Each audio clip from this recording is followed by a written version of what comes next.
Imagine a society that just vanished. Not in an instant, but, slowly unraveling through a series of choices. What if we could actually learn from their mistakes to protect our own future? That's really the huge, sometimes unsettling question at the heart of our deep dive today. We're plunging right into the core arguments, the compelling stories. In Jared Diamond's really influential book, Collapse, How Societies Choose to Fail or Succeed. And this isn't just about the history itself. It's about how Diamond makes his case, the persuasive techniques, the rhetoric that makes his message so powerful, sometimes even controversial. So our mission for you today is simple. Pull out the key insights about the book's impact, how it persuades, and the critical discussions it sparked. It's kind of a shortcut to getting really informed on this major work. And just so you know, you are experiencing a unique two-host AI conversation powered by Google's NotebookLM for deeper, more dynamic book analysis. Okay, so let's set the scene. Who exactly is Jared Diamond, the mind behind Collapse, and what was going on when this book came out? Right. Well, the author, Jared Diamond, he's a distinguished UCLA professor, also a Pulitzer Prize winner, specialized in geography, environmental history. I mean, his background is expensive. That research, plus his reputation from books like Guns, Germs, and Steel, it immediately gives him this deep credibility. He knows his stuff scientifically and historically. And Collapse came out in 2005. That timing is key. Why 2005 specifically? Because it was right when global concern about climate change and sustainability was really heating up. Yeah. So the book landed as a very timely response, tapping right into those big debates about societal resilience, vulnerability to environmental stress. It really spoke to the moment. Okay, so who was he trying to reach? Was this purely academic, or was he aiming for like a wider audience? That's a great question. He was definitely targeting both. You have the academics, sure, but also the educated public people interested in history, environmental science, policy. And he managed this really accessible tone, right? Inviting people into these complex ideas, but without sacrificing the rigor scholars expect. And his goal? What was he trying to achieve? It was twofold, really. To inform, obviously, but also to persuade. He wanted to send a clear warning about the risks of ecological mismanagement. His core argument is that if we carefully study past collapses, we can guide our own decisions today. Maybe even, avoid decline ourselves. It's quite proactive, quite urgent. Makes sense. So what's the actual subject? What societies does he examine to build this case? The central theme is analyzing why some societies fail and others succeed. He looks at those famous cases, Easter Island, the Maya, the Norse in Greenland. But he also brings in contemporary examples like Rwanda and Australia. He uses these diverse stories to show these recurring patterns, the multiple factors that lead to decline. And the tone. Is it all doom and gloom? Not entirely. It's dynamic, it's cautionary for sure, and analytical. But there's also this thread of optimism. He uses stark warnings, vivid imagery. It can be quite jarring. But he also expresses hope that societies can adapt, that we can learn. It's less a prediction, more a call to action, really. Okay, let's dig into how Diamond makes his arguments so compelling. First off, ethos, his credibility. What makes you immediately trust him before you even get into the details? Well, he really leverages that academic standing we mentioned. His previous work, his professorship, it establishes trust right away, but it's also his method. He pulls from so many fields, archaeology, history, ecology. That interdisciplinary approach signals real depth, real integrity. It lends serious weight to his arguments. Right, but it's not just about facts and authority, is it? There's an emotional pull, too. How does he make these, ancient collapses feel so relevant, so personal? That's the pathos, yeah. He does it by humanizing these collapses. He tells stories about individuals, about communities. You get these vivid accounts of famine, war, environmental ruin. They're not just abstract events. They create empathy, a sense of urgency. You read about the struggles on Easter Island or Greenland, and it forces you to think about the stakes today. It really connects emotionally. So he's got credibility. He's got emotional connection. What about the logic? How does he structure the evidence to make it seem so, logical? The logos. Okay, so the core of his logical argument, his logos, is built around this very structured framework. He identifies 5 key factors. Factors. Yeah. Environmental damage, climate change, hostile neighbors, loss of trade partners, and then, crucially, the society's response to those environmental problems. And he doesn't just list them. He backs everything up with incredibly detailed case studies, data, comparisons across different societies. He's constantly showing cause and effect. It makes the whole argument feel very rigorous, very buttoned up. Beyond what he's arguing, Diamond is clearly a single writer. How does he actually put the book together?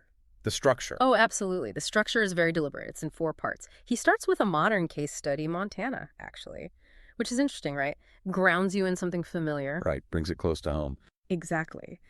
Then he moves into the historical collapses, Easter Island, the Maya, all those. After that, he looks at modern parallels, places facing similar pressures today. And finally, he wraps up with the lessons learned. He shifts really smoothly between storytelling, like gripping narratives, and then sharp analysis. Layering the evidence chronologically and by theme, it's quite masterful. And his writing style itself, how does he make complex stuff, science, history, so readable? His language is a big part of it. It's very clear, very direct, which you need for this kind of topic. He skillfully mixes technical scientific terms with explanations anyone can understand. So he doesn't lose the experts, but he doesn't alienate the general reader either. That's a tricky balance. It really is. And notice the sentence structure, it varies. Sometimes short and punchy for storytelling, other times more complex for laying out analysis. It keeps it engaging, stops it from feeling like a textbook. And he uses powerful devices too.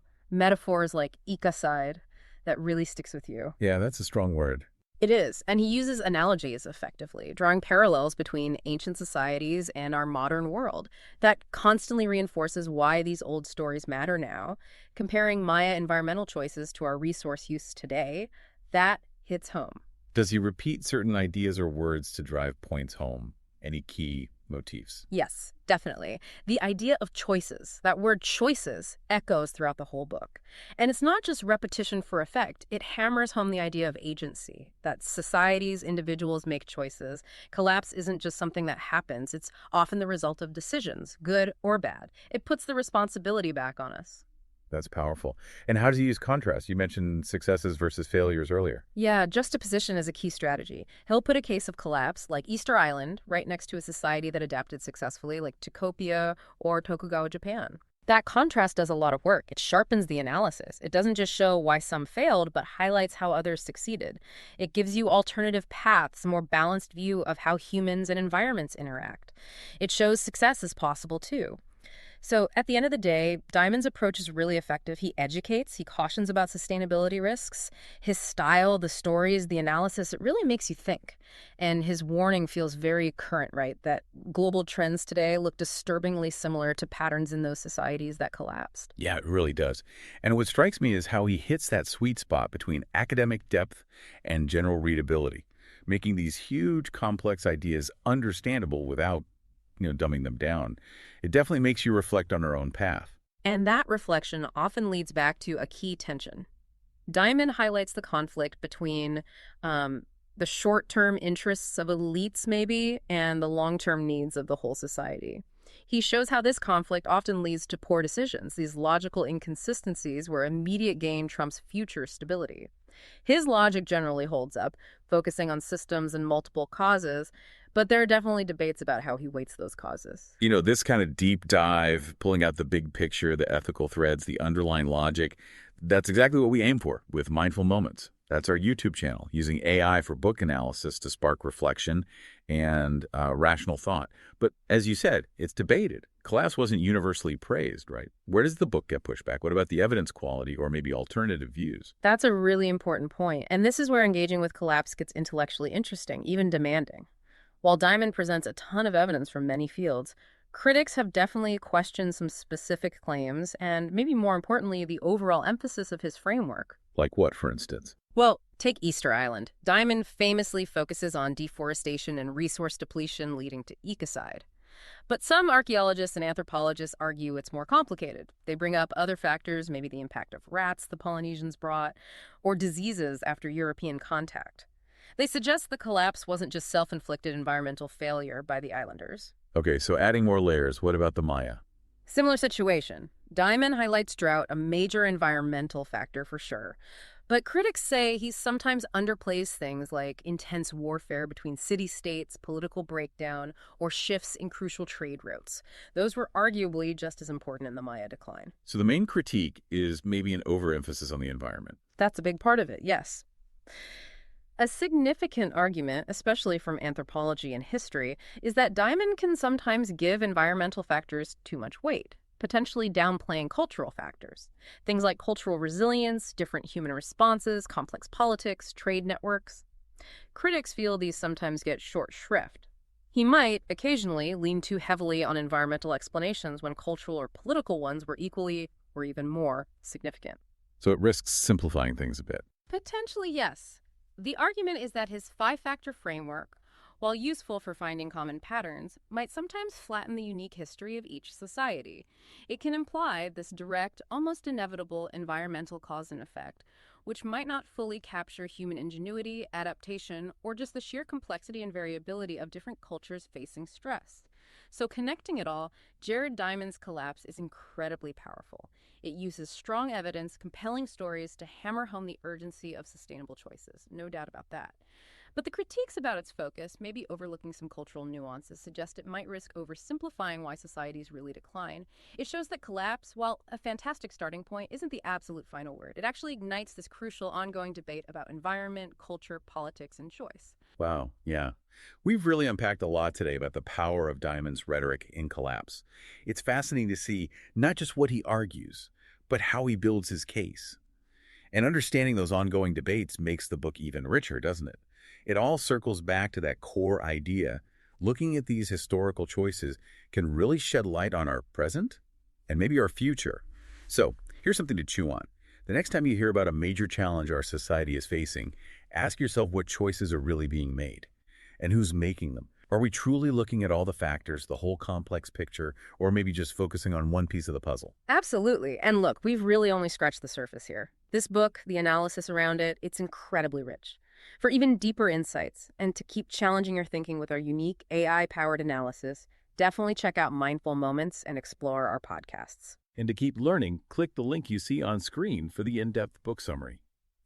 Please don't forget to subscribe to this channel, share this deep dive if you know others who love to learn, and maybe consider buying the book through the link. It helps support thought-provoking content like this. And most importantly, always remember to think critically about the information you consume.